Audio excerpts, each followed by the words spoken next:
శ్రీధర్ గారు, మీరు నెల్లూరు ఎమ్మెల్యే, అసలుకే దాన ధర్మాలు మీరు చాలా చేస్తారని చెప్పి బయట పాపులారిటీ ఉంది.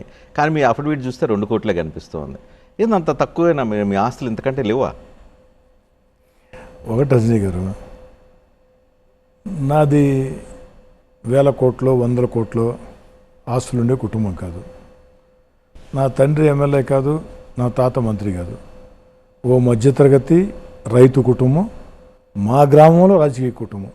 స్వాతంత్రం వచ్చినప్పటి నుంచి ఇప్పుడు దాకా మా గ్రామంలో మేమే సర్పంచులు, మా కుటుంబ సభ్యులే సర్పంచులు. కానీ ఓ శాసనసభ్యుడు కాకముందే, అంటే 2014లో నేను శాసనసభ్యుడైతే 2000 సంవత్సరంలోనే 14 ఏళ్ల ముందే రియల్ ఎస్టేట్ వ్యాపారంలో నాకు సంబంధాలు ఉన్నాయి. రియల్ ఎస్టేట్ వ్యాపారం నేరుగా చేసి ఉన్నా. ఆ రియల్ ఎస్టేట్ వ్యాపారాన్ని కొనసాగిస్తూ ఉన్నా. మరి ఇంత రియల్ ఎస్టేట్ నెల్లూరులో ఉండి రియల్ ఎస్టేట్ వ్యాపారం చేస్తే 2 కోట్లేనా మీ ఆస్తి? కొన్ని కాంట్రాక్టులు కూడా భాగస్వామ్యం ఉన్నాయి. కానీ ఓ శాసనసభ్యుడిగా నాకు అనేక అవకాశాలు వస్తూ ఉంటాయి. దీంట్లో దాపరికం లేకుండా మీకు చెప్తున్నా, నేనెక్కడా రాజకీయ దందాలకు పాల్పడను, నేనెక్కడా రాజకీయ అవినీతికి పాల్పడను.